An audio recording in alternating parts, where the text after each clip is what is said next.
April 29, 2023 nang umalis kami ng bahay namin para liputin ang buong Pilipinas. Nagdesisyon kaming iwanan ng bahay namin, maginhawang pamumuhay, magandang trabaho at hindi kami uuwi ng bahay namin hanggat hindi namin nalilibot ang buong Pilipinas. Parang kailan lang nang simulan namin ang paglalakbay na to. Ang tumira sa loob ng lumang jeep neto at ngayon ay 11 buwan na kami nakatira sa kalsada at ito na ang naging buhay namin. Ang matulog kung saan-saan habang tinutuklas ang ganda ng ating sariling bansa, ang perlas ng silanganan.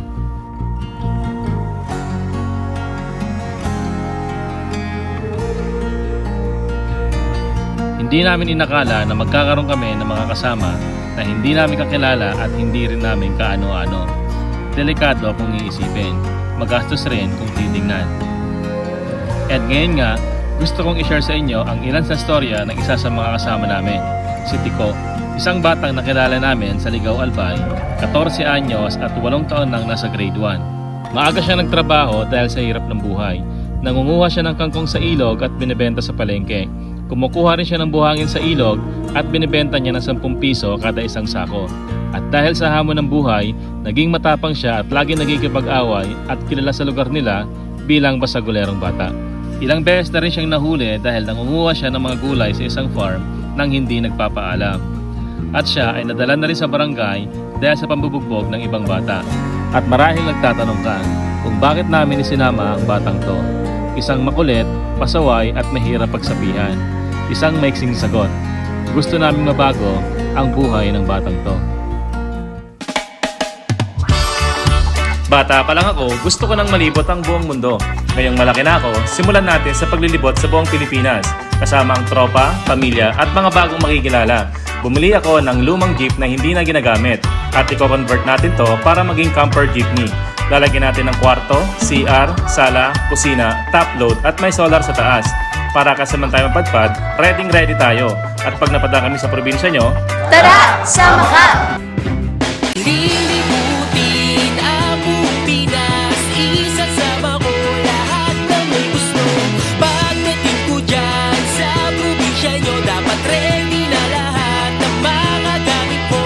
Magpaalam ka na sa nanay mo, makiusap ka na rin dyan sa boss mo.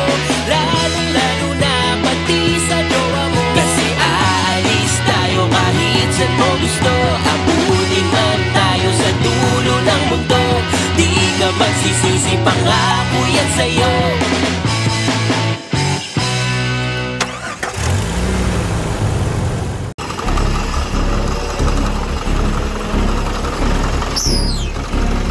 Okay na ba? Hindi pa. Ay, hindi pa. kanina mga kalibot ay biglang nawalan ng preno ang bahay jeep natin. Buti na lang at naitabi ni Ramir sa gilid ng kalsada at nakahanap kami ng mekaniko. Guys, di pa daw okay. Tatanggalan na lang ng hangin para maging okay na. Nakatulog na si ating Kuya Raymond. Si Jace, nagluluto po si Jace dito na sinaing. Mag-oatmeal. Mag-oatmeal ka?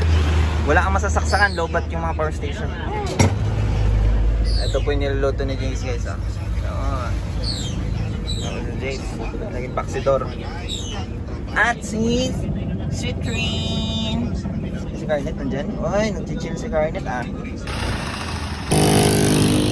Hindi naman nagtagal ay naayos agad ang preno at nakaalis na rin agad kami. May sinaing! May sinaing! May sinaing sa loob! Wag! May sinaing! May sinaing, uy! May sinaing! Na ano yung...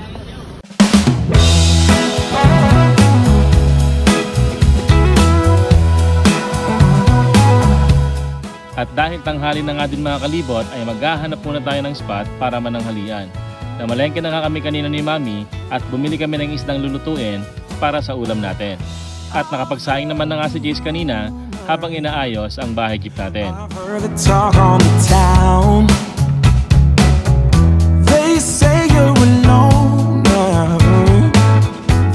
Mula sa bayan ng Balangkayan kanina ay nakarating na nga kami sa bayan ng Llorente, Eastern Samar. I've got a whole nother view. Yeah, I think there's a treasure waiting.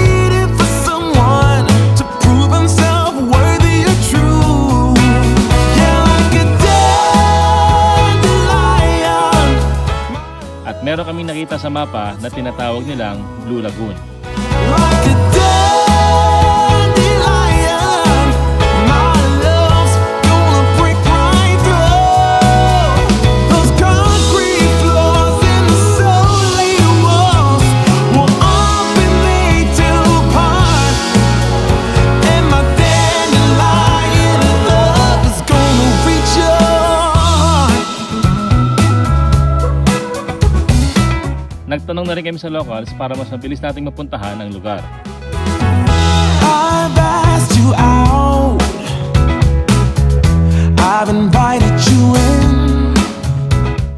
Dito nga sa napasukan namin ay medyo mababa ang mga wire, kaya tumulong na muna si Chris sa paghahawi ng wire para hindi kami sumabit.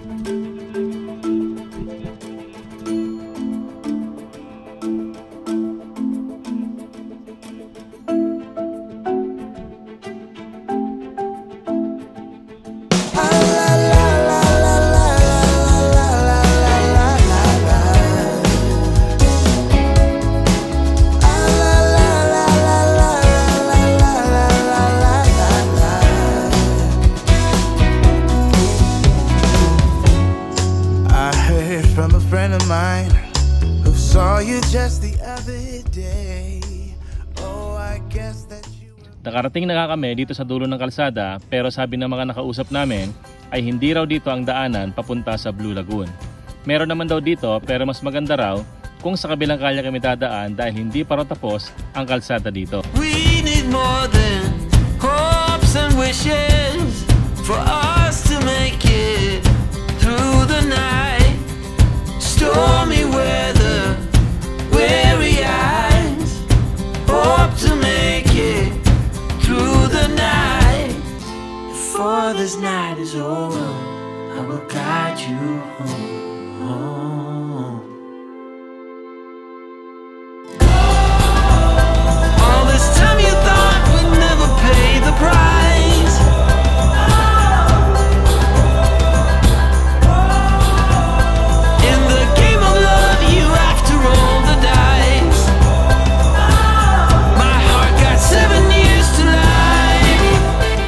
Sinong mag-aakala na merong gantong kagandang tanawin sa may tabing kalsada? Ang hinahanap lang namin kanina ay isang lugar na kung saan ay pwede lang kami pumwesto at mananghalian. Pero tingnan nyo naman to guys, mukhang isang paraiso yata ang nahanap namin. I've been told that time will heal all our wounds and our sorrows too. Kasama nga pala namin si Kuya Raymond, ang may hawak ng record ng may pinakamaraming Philippine loop sa ngayon. Ibig sabihin guys, nalibot niya na ang buong Pilipinas ng mahigit 10 beses. And ito, yung mga gusto niyang adventure, ang pasukin ang mga dulo ng kalsada. And lagi niyang sinasabi sa amin, where the road ends, the adventure begins.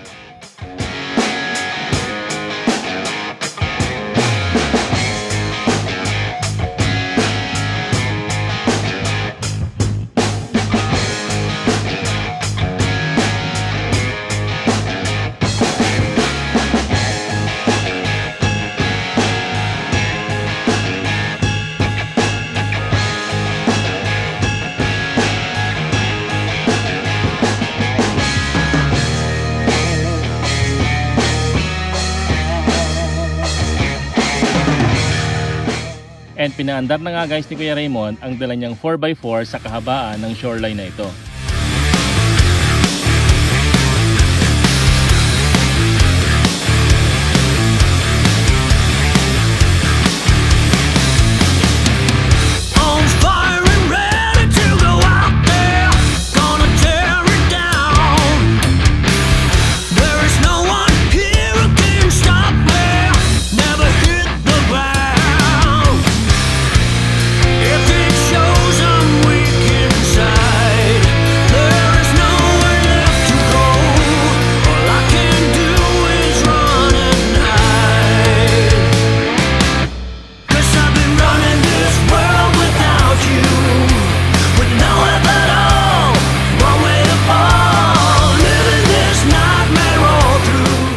First time namin maka-experience ng ganito.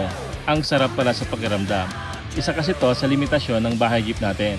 Kaya balang araw, parang gusto ko rin talagang maging 4x4 ang bahay jeep natin.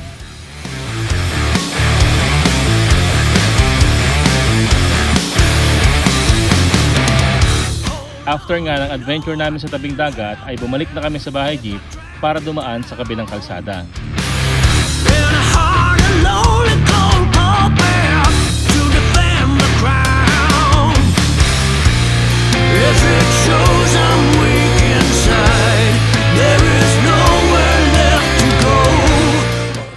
And dahil marami pa nga rin sasabitan dito ay sumakay na muna ako sa top load para hindi kami makaputol ng kung anuman at hindi kami makaabala ng ibang tao.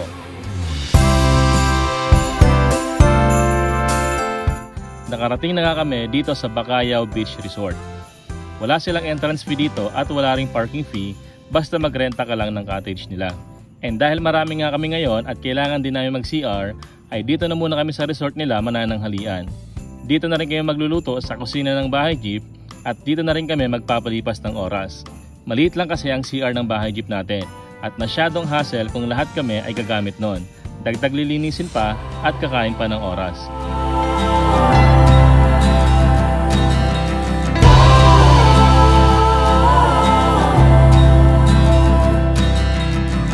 We're going under and there's nothing we can do.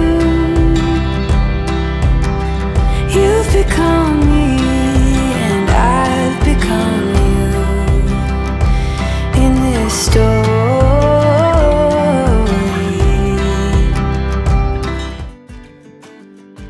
And ngayon nga mga kalibot ay si Mami ang magluluto ng ulam natin.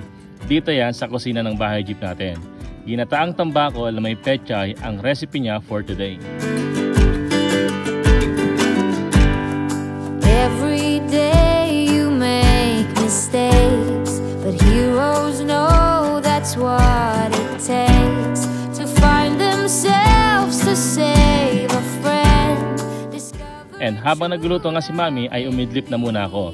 Sabi ko ay gisingin niyo na lang ako pagkatapos magluto para ako naman ang tutulong sa paghahanda ng mga gagamitin natin. Close your eyes, build a raft of all the lies. And dito nga guys, pagdating namin sa cottage ay nakatulog din pala sila lahat.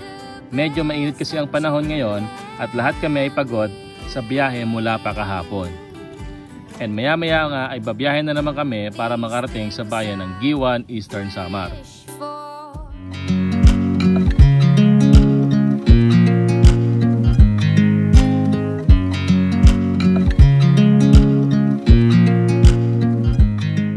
Salo-salo na nga kaming nananghalian. Simpleng ulam, hindi madami, pero ang mahalaga ay sama-sama kami. Sino mag-aakala na karamihan sa mga kasama namin ngayon ay mga taong dati ay hindi naman namin kaano-ano at hindi rin namin kakilala. Ni hindi nga sumagi sa isip namin na magiging kaibigan namin sila at ngayon sila ay parte na rin ng pamilya natin. Tapos napakaganda pa ng tanawin dito. Maliit man ang bahay namin at masasabi ko na mahirap talaga ang ginagawa namin.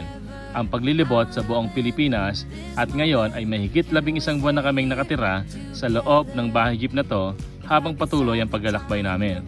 Pero palaging sumasagi sa isip ko na napakarami naming masasayang alaala na babaunin habang nililibot ang buong Pilipinas at yung mga alaalang yon ay babaunin namin hanggang sa kami ay tumanda. Mga alaalang ikikwento pa namin sa magiging anak namin at ikikwento ng mga anak namin sa magiging anak nila.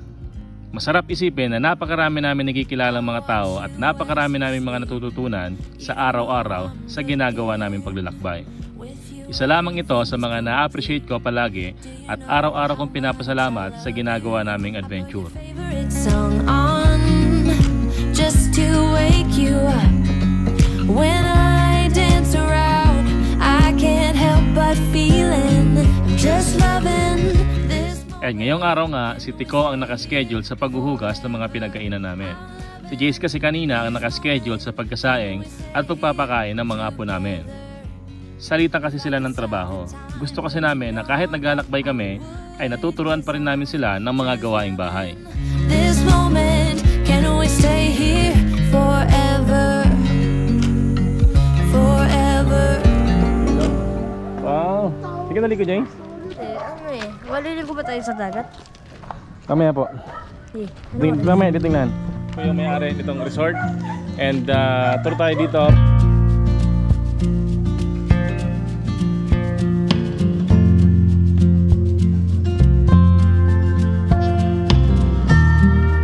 So ito guys ang loob. Good for 2 to 3 persons, pero pag maliliit, namba may mga kasama kayong bata, pwede hanggang 4. And bago yung bedsheet, unahan, tapos nagalagay sila ng electric fan dito. Yan guys, ang ganda, ang cute. And ito po. Ito dating cottage yan. Oo. After ng pandemic yung anak ko, ginawa kong opisina niya kasi ano siya, nasa video siya. Ah, okay, ang galing ah. Ginawa niyo opisina. Oo.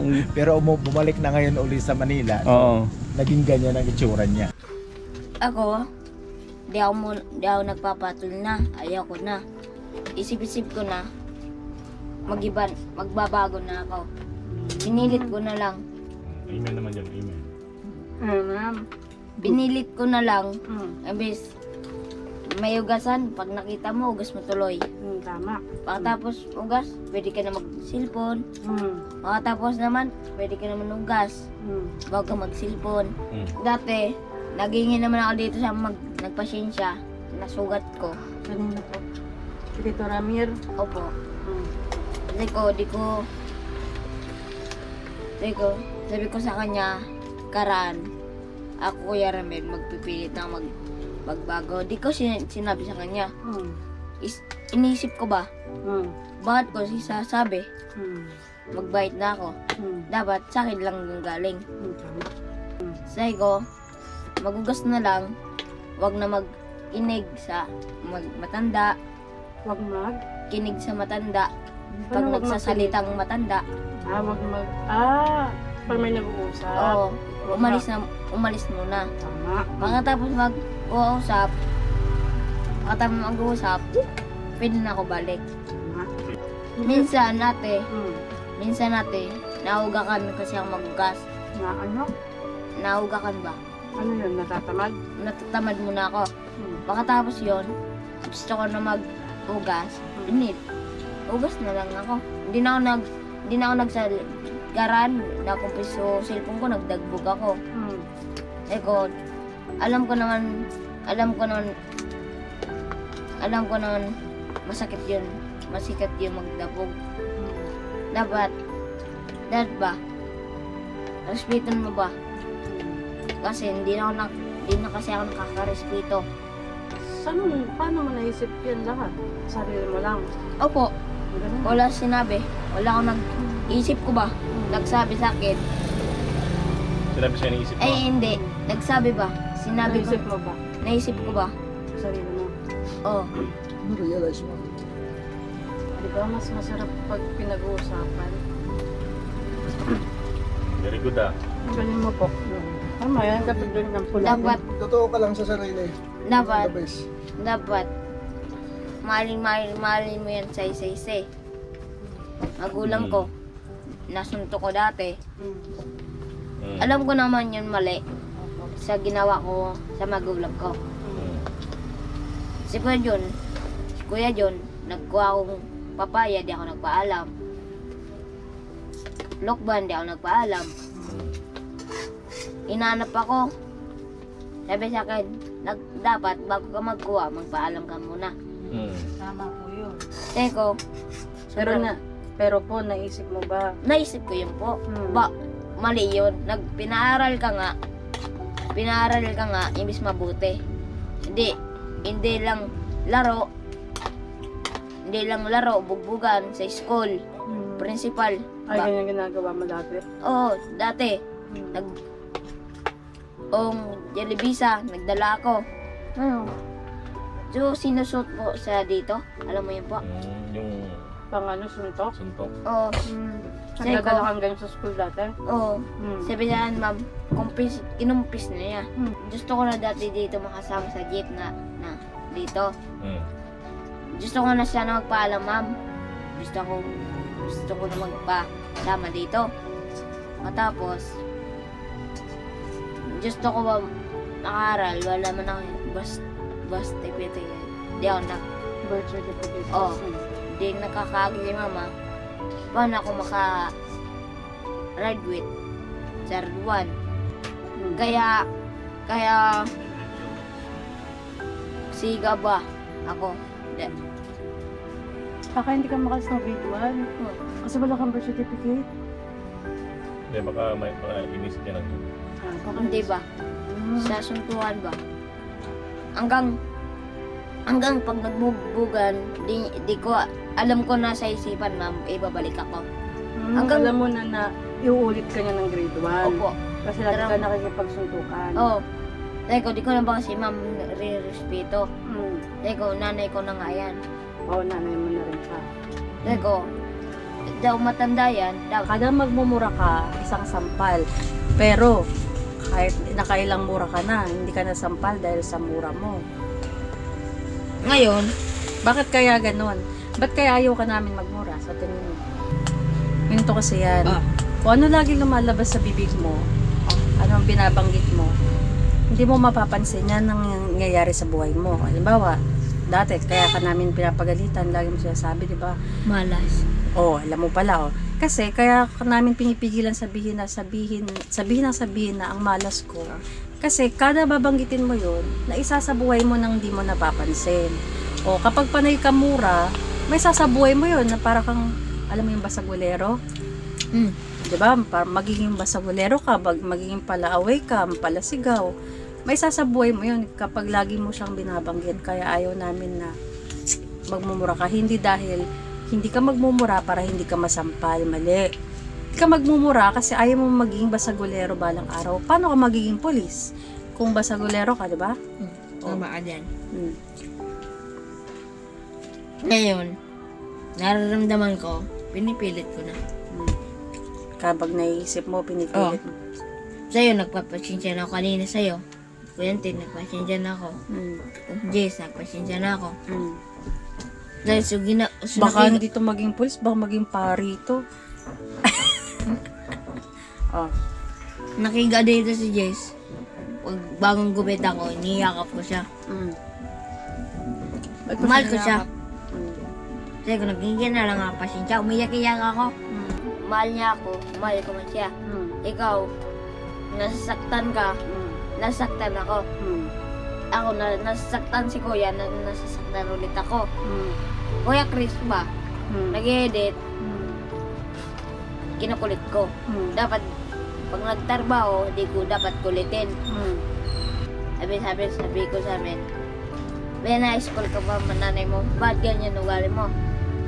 Na, umiikot, grabe niya salita niya. Sumasakit na ulo ko. Anak niya, pinugbog ko. Sabi ko, nabarangay ako. Kaya napatawag. So, ginawa ko, ingin na lang ako sa kanya pasensya. Kanina kayo? Wanted. Kaya sa'yo, Jace, Kuya Ramir, Kuya Chris. Nakakatuwa naman kasi kaya niya nang sabihin yung nararamdaman niya na hindi siya sumisigaw. O, diba? Pwede palang sabihin yung nararamdaman na hindi nagsisigaw. Pag umalis ako, magpaalam ka muna bago umalis. O, naiisip mo pala yun. Pag di ka nagpaalam, pag gising sa umaga, toothbrush, kinaalis ka. Ganito yan. Ang nasa isip mo, hindi mo gagawin yung isang bagay. Kasi ayaw mo masabihan ka ng masakit o kaya masaktan. Pero ang totoo, kaya kayo nahanap, pag di ka nagpapaalam, nag-aalala kami. So, ganito Tiko. Sige po. So, very good ka kasi Toothbrush lang. kaya mo nang sabihin yan. At the same time na sa 6 months, inisip talaga namin na doon magkisimula ang changes. So, very good. Pag sabing changes, mga pagbabago sa sarili mo. Marami ka nang gustong baguhin sa'yo. Very good. Masaya Pag-uwi ko kami. dun sa Bicol, dapat mag-bite na ako. Ano pa, Daddy? And alam ko naman yung gusto mo ng cellphone ulit. Pero sana yung mga ginagawa mo na yan, huwag mo lang gawin yan dahil lang sa cellphone. Gawin mo yan dahil para sa sarili mo, saka para sa mga taong mahal mo. So, Yung hugasan ha. Basta yung schedule nyo, kailangan, kung sino naka-schedule sa hugas, sino naka-schedule sa mga gawain dito, kailangan gagawin nyo lagi. Bago kayo maglaro, bago kayo gumala, bago kayo mag-cellphone, kailangan tapos lagi lahat. Dapat malinis dito.